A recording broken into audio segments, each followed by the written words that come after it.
My name is Amaro. I'll be the host for today, and I'm really glad to see all of you guys in attendance. We have very happy to have Dr. Chiedza with us today. She's, again, other than her very bubbly personality, she needs no introduction. If you guys looked at her Instagram, TikTok, or wherever she is, she's quite the prolific content creator.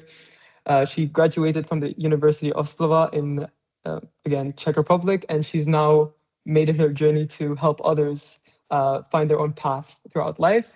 And you just have to go and look at her social media. She's, I mean, just an amazing character, book author, entrepreneur. The list goes on.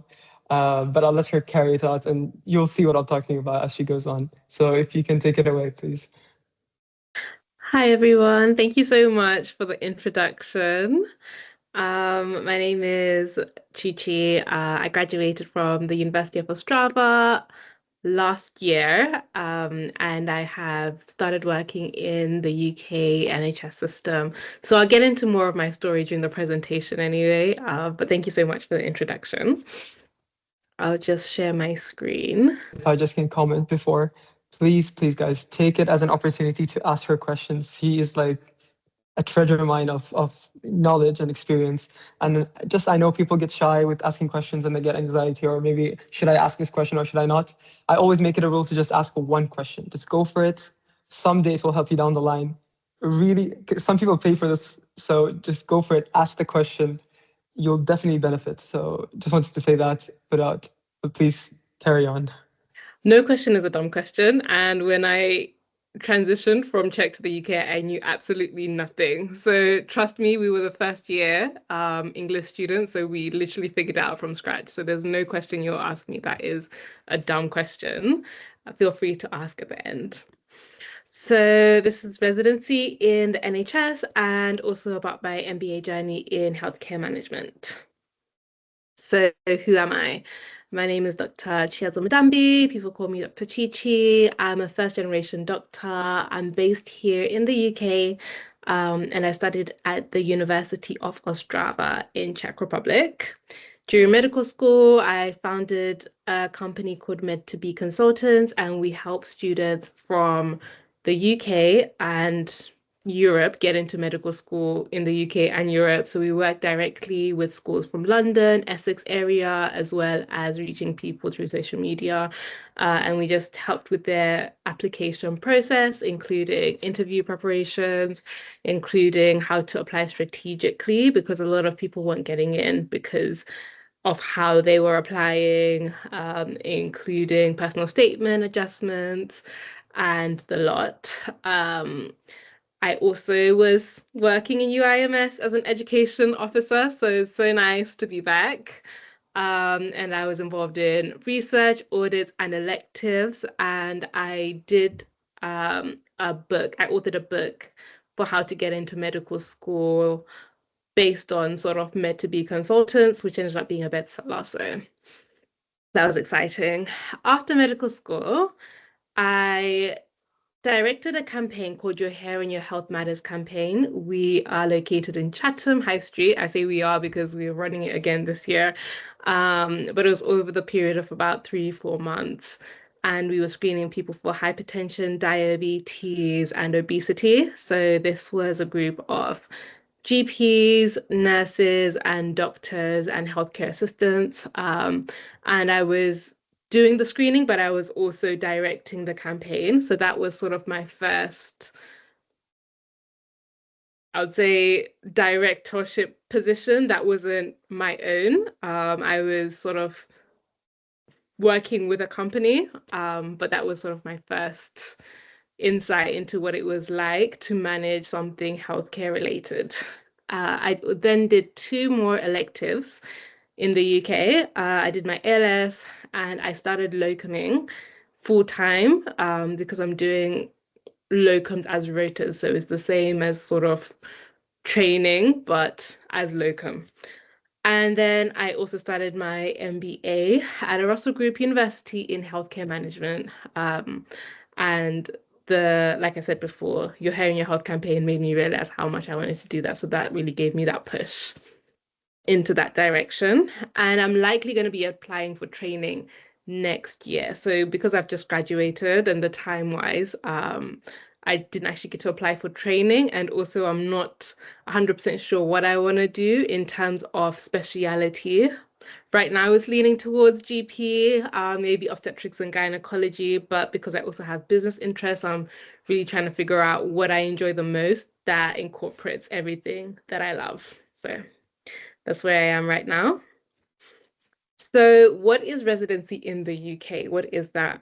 So junior doctors have been replaced with the term resident doctors. As you might see in a lot of NHS hospitals, there's signs saying there's nothing junior about saving a life, and that is so true. Even as an F1 doctor, you are saving lives. You're providing life-saving intervention, oftentimes by yourself when you're short-staffed. Of course, if you need help, you can always get it. But that is sort of what a resident doctor is. So for the UK graduates, they finish their medical school, then they do 2 years foundation, which is F1 and F2, and then they go into training. So the training is a minimum of 3 years, which is GP training. It can extend to maybe 7, 8 years, but also if you want to be specialized in that, then you have to take some time outside of training, do maybe a master's or some extra training, then get back into training. So there's no real cap as to how long it can take. The minimum is 3 years. And then on top of that, you can do less than full time if you feel like, because the training is so intense, you want a little bit more of your own time back and your own life back, you can do 80%, you could do 60%, you could do 40% instead of 100%. So obviously the less time you do, the longer your training pathway will be. But for a lot of people, I do see a lot of the residents do 80%, especially when they're in training, just because of how intense it could be. And it only increases it each year by a few months. Whereas if you did 40%, it would more than double increase the residency length. So it just depends on your circumstances. You can change it as you go on. Now for IMGs, such as us who graduated from Eastern Europe, you will have your internship year. So after, you will have full GMC registration when you apply. So you don't need to do the foundation years. You don't need to do an official F1 or F2 year. And in actual fact, it's not just Eastern Europe. In most countries, I've realized that they do 1 year instead of 2 years. In the UK, is 2 years. But from Eastern Europe, I know for sure that we don't need to do that F1, F2. But to get into training, you do need your CREST form signed, and a lot of the training, depending on how long you were, let's say you finished medical school, maybe you stay behind for an extra year, maybe you can get that CREST form signed and all your competency signed, but it might be quite hard to get all of those competencies signed in your internship year. So in that case, you can do a minimum of 3 months working full time and get a trusted consultant to sign your CREST form, and then you can apply straight to training in the next cohort. So training cycles are annually. Some open up twice a year. So it's just depending on what you want to do. So what to do after medical school? So you can do F2 standalone, which guarantees you work for a year. And you will be rotating 4 months across different specialties. So that is quite hard to get into, but a lot of people do get into it. You can start applying in your 6th year, and then you can go straight into F2 standalone. You will have to do the SJT, which is like a clinical judgment sort of test, and you will have to prep for an interview, but you don't necessarily need UK experience. Trust grade jobs, they do like UK experience, and quite a lot of it. Or you can locum, which they also require quite a bit of UK experience. A lot of them require paid experience, which can be quite hard when you're starting off. You know, it's always hard to find your first job because every job wants you to have some type of experience. But what I would recommend is when you are doing your attachments and your electives, please try and go for university hospitals because they are more likely to offer you maybe if you want to locum F1 locums versus other places, they only start at F2 and they have the support in place because it's university hospital. They are equipped to support people that are quite new to working in the NHS. So a lot of my first work came from university hospitals, and it's only after I gained quite a bit of experience that other hospitals were happy to accept me. So any advice? I would say prioritize UK experience. If you can do some of your internship year in the UK, that would be amazing. That would go a really long way. If you can't, that's okay. Um, and when you are doing your elective attachment, just give it 100%. Show them why they should hire you. Don't just go to say I've gone. Stay behind, involve yourself in audits. They ask about audits a lot in interviews, and just show them why they should want you so that at the end, when you're asking them to give your references and you're asking them for a job, it won't be like you barely showed up and you just did it as a tick box and now you're asking for a job, because they will say no. And I know a lot of people they have said no to. So they are watching you during your electives and attachments. And if you feel like you don't have sort of the knowledge beforehand, prepare. If you're doing a pediatric elective, go through your state peds revision material before you get there. Show them why you are right for the job. Show them that you know what you're doing to a certain extent. Obviously, you are still a baby doctor. And I would say try and do your ALS. It's really expensive. It's about £600-700. So I know a lot of people try and avoid doing their ALS as much as possible. But a lot of trust grade jobs require you to have ALS. A lot of locums require you to have ALS before you even apply. So it is good in that sense. And then in the other sense, just in terms of just being safe, if there is a medical emergency and you are the only doctor there, you need to know what to do. Even if you are an F1, even if you're an F2, you need to know what to do to some capacity while you're waiting for the rest of the team to come upstairs, such as a registrar. And if you feel like there's something missing in your knowledge and you're a little bit scared to start working, why don't you fill in the gap? So maybe if you're scared of prescribing, you could purchase on PassMed the prescribing exam and just go through it before you do your first job. That's one of the things that I did. Or if you are quite nervous about some of your clinical knowledge, like I said, just go through questions, go through UK-based questions even, and just try and fill in the gaps before you get there so that you show up confident. So, why did I choose to do an MBA in healthcare management? So, I've always been interested in both medicine and business since I was very, very young. I've always said to my mom, "Oh, I'm going to own hospitals," when I was like 10.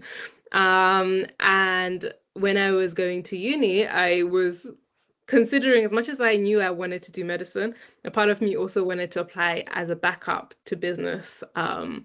So because I have those two passions and because they've sort of followed me throughout my journey before medical school, during medical school, after medical school, I don't believe that you should have to pick one. I don't believe you just have to be clinical. And then also having the experience of directing the healthcare screening initiative put things into perspective for me, like I was saying before. So I have a lot of long-term goals and what I want to achieve, but medicine is quite linear. There's specific things they're teaching you only. They don't teach you how to manage finance. They don't teach you how to, leadership. They don't teach, well, to a certain extent, leadership. They don't teach you how to manage businesses. They don't teach you the health economics of things, and all of that. So I need to supplement my own knowledge. And I did this degree just to sort of know how I can implement my ideas and create something impactful with them. So, how do medicine and business interconnect? Healthcare itself is a business, whether is fully privatized, like the USA, or if it's more government owned, with sort of private healthcare as like a supplementary role, like the UK, it is still a business. It still requires funding, which is why we're going through what we're going through with the NHS. And if you look at the most of the complaints within the NHS, they seemingly actually come from administrative errors and shortcomings rather than medical. So for instance, the long wait times in A&E are directly linked to delays in transfer between specialities, which can be resolved by things maybe like electronic bed monitoring so that you know where you can put the patient and they don't have to stay in A&E for so many hours. So a lot of these things are actually administrative that are causing the issues, not patient safety. Um, and doctors don't have a pathway that escalates them in terms of management. So NHS providers found that of all of the NHS CEOs that had clinical qualifications, 63% were nurses, only 19% were medical doctors, and 15% were pharmacists and allied healthcare professionals. So why such a huge chunk that were nurses, right? Nurses have a worn path that escalates them in terms of management. As they move up their ranks, the more of a managerial position they get, whereas doctors don't really have that. And we are more so encouraged to stay 100% clinical. Of which we can deviate from that and still be part-time clinical, part-time on a managerial position, or have part-time other interests, but it's not the pathway that's provided to us. We have to go out of our way to make that happen. So what business opportunities are there in medicine and what examples are there? So there are some that are directly service related. So for instance, clinics, community diagnostic centers. I know an F2 that started a cosmetic clinic that was really successful. GP surgeries are actually run by GPs. They are partners and they buy into the business beforehand, which can be quite expensive, and they run it as a business, even though they are also working as GPs. So that's like a nice combination. Then there's screening services, telemedicine platforms, maybe GPs or specialists can, offer consultations via online. E-consent forms I've seen start to be introduced in some hospitals. So instead of the paper forms, it's electronic, but that saves so much money. And that simple business idea actually generated millions. Digital prescriptions, and then there's some that are like non-service related. So for instance, that badge I've got up there, it says, "Hello, my name is." If you've been in an NHS hospital, you might see a lot of the staff wear this badge. And this was started by a doctor called Dr. Kate Granger, and she was terminally ill. So she was now a patient, and she realized a lot of healthcare staff came in and out and nobody was introducing themselves. She didn't know who these people were that were speaking to her and giving her care. So having this big label just sort of helps from the patient's perspective as well. And that again generated millions, I believe. And then healthcare insurance companies can be run by doctors, medical device and diagnostics. So for instance, developing low cost portable diagnostic kits. Now we have ECGs on our Apple Watch and things like this. These are all business ideas. Education and consultancy such as Amboss, Lecturio, they're run and directed by doctors. AI health assistants, which can sort of act like a triage, also run by doctors. So there's so many business opportunities within medicine. This isn't even just touching it. And there's so much that you can explore. So, in conclusion, healthcare is a business, and we are more than capable as doctors of running it with the right training or creating one ourselves. It doesn't need to be that you're running it in the NHS. There are many business opportunities that you can explore within medicine, and exploring other interests does not mean that you cannot be clinical anymore. you can divide your time. And if you have more than one passion, you don't have to choose between them. You can really do it all. So that was my short presentation. I now open it up for any questions.